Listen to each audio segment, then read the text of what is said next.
Conférence de presse d'avant-match, Sénégal-Congo. Avant de rentrer dans le vif du sujet, c'est-à-dire avant de passer aux questions et aux réponses, je vous poserai les deux premières questions, coach, à vous et aux joueurs, Samuel Moutoussamy. La question serait de dire, coach, vous abordez demain votre deuxième match dans ce tournoi contre une équipe que vous avez joué récemment. Comment vous avez préparé ce match? On l'a préparé comme un deuxième match de la compétition. Déjà, on se connaît bien. C'est vrai qu'on s'est joué il y a pas longtemps. On était dans le même groupe de qualification pour la Coupe du Monde. Donc, on a d'abord bien préparé le match du Bénin et on s'est rebasculé de suite sur le match du Sénégal où on est arrivé hier à Tanger. On va faire une séance d'entraînement cet après-midi et on reste concentré pour livrer une bonne prestation pour demain. Oui, on se focalise là sur la récupération pour être le plus en forme possible pour le match. Comme vous avez dit, on les connaît bien maintenant, on s'est rencontrés plusieurs fois. On connaît la qualité de cette équipe du Sénégal et on doit faire le meilleur match possible.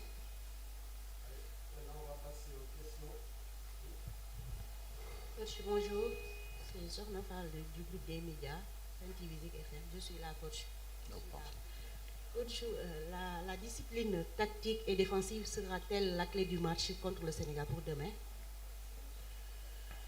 Oui, c'est toujours quand on joue le Sénégal qui est pour moi une des meilleures équipes d'Afrique. C'est évident que sans discipline tactique, sans à la fois discipline tactique, mais également sans prise de risque, vous ne pouvez pas faire un bon résultat. On a la chance, nous, dans notre effectif, d'avoir des garçons qui tactiquement sont très à l'aise. Donc ça, c'est une bonne chose. Et puis après, on connaît forcément le Sénégal. Si statistiquement, on regarde les 16 derniers matchs en match officiel, qui sont 10 matchs de Coupe du Monde, 6 matchs de la CAN, c'est une équipe qui a marqué 32 buts, qui en a pris 4 seulement, dont 3 contre la RD Congo. Donc ça veut dire qu'on est capable de les mettre en difficulté.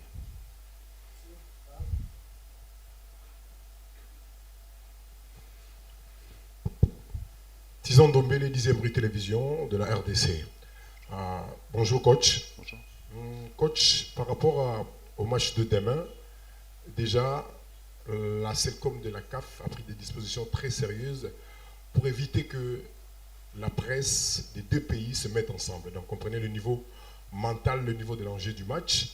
Et au-delà de ça, il y a la 3e délégation de supporters congolais qui ont quitté Kinshasa, qui sont arrivés à Kinshasa. Excusez, chef, allez directement à la question parce qu'on a beaucoup de monde et il faut jouer avec le temps et très peu de temps. Allez directement à la question, s'il vous plaît. En fait, la question est Merci. que les Congolais dans l'ensemble préfèrent jouer la vengeance de Kinshasa. Et quel est le choix de Sébastien Desabre entre la vengeance et le deuxième match de groupe D de la CAN, même si c'est deux compétitions différentes? Nous, on est focus sur ce qui se passe. Bien sûr qu'on prend en considération ce qui s'est passé, mais ce qui va nous intéresser, c'est le moment présent et même, j'allais dire, le futur. Donc, que ce soit le Sénégal aujourd'hui ou que ce soit une très bonne équipe d'Afrique, puisqu'on joue le chapeau 1 de notre poule, on est concentré de la même manière, il n'y a pas de différence particulière. Là-bas au fond derrière.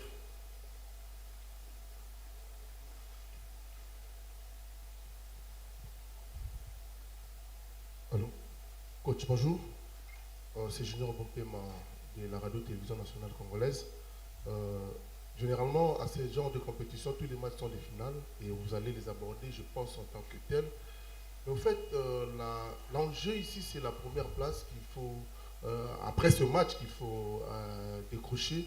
Comment comptez-vous un peu réussir à sortir de cette équipe sénégalaise qui est l'une, comme vous l'avez dit, des meilleures africaines, sinon le top 3? Comment comptez-vous tactiquement, au regard de ce qui s'est passé lors de la première journée, comment comptez-vous sortir indemne de cette rencontre, l'une de vos finales qui vous attendent? Merci.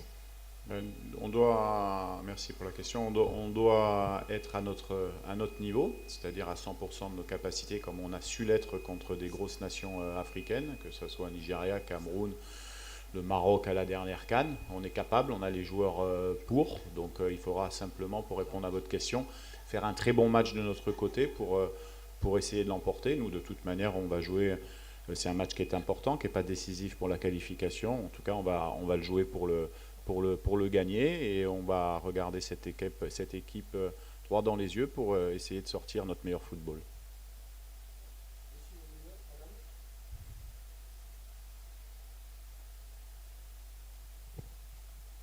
Ma question s'adresse à Mouto Sami. Bonjour Sami. Bonjour. Florence Zaina de Lubumbashi, Dynamique Télévision. Alors Sami, le staff a fait son travail. Demain, c'est à vous de faire l'essentiel. Entre vous, le joueur, vous vous dites quoi par rapport au match de demain? C'est quoi les discours qui entre vous, joueurs? C'est ce que je voulais savoir. Le discours, c'est surtout qu'on est concentré. On est concentré et qu'on a envie de se qualifier pour la phase suivante. Et le chemin le plus rapide pour ça, c'est gagner tous les matchs de poule. Donc on est focus de cette manière-là. Évidemment que ce match contre le Sénégal, il a une petite saveur spéciale parce que c'est une des plus grosses équipes d'Afrique, si ce n'est la plus grosse. Et on a envie de faire bonne figure face à eux.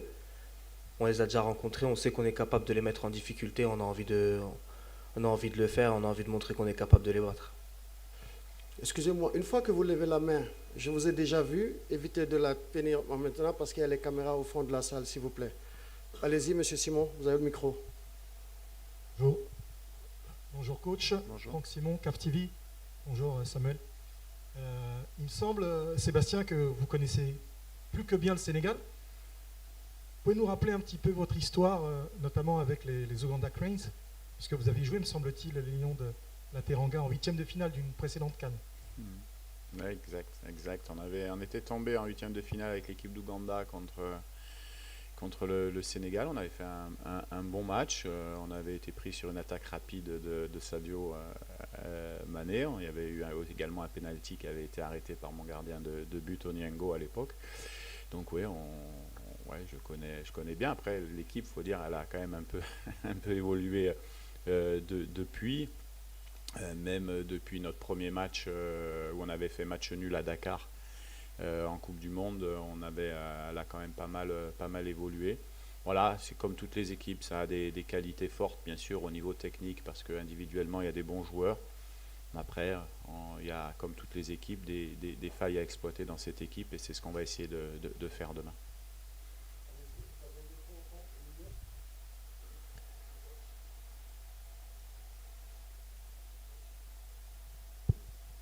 Bonjour coach, c'est Christian Bokaya pour le compte de Télé 50. Je suis là au milieu. Ok, c'est bon. Ma question c'est par rapport à Mathieu et Polo qui réalisent une mi-saison exceptionnelle avec le Standard de Liège. Est-ce qu'il a la chance de faire ce premier pas avec l'équipe nationale en officiel demain? Mathieu fait partie des jeunes joueurs qui viennent découvrir la sélection. Il commence à apprendre le fonctionnement, à s'intégrer très bien dans le groupe. Comme vous l'avez dit, c'est un gardien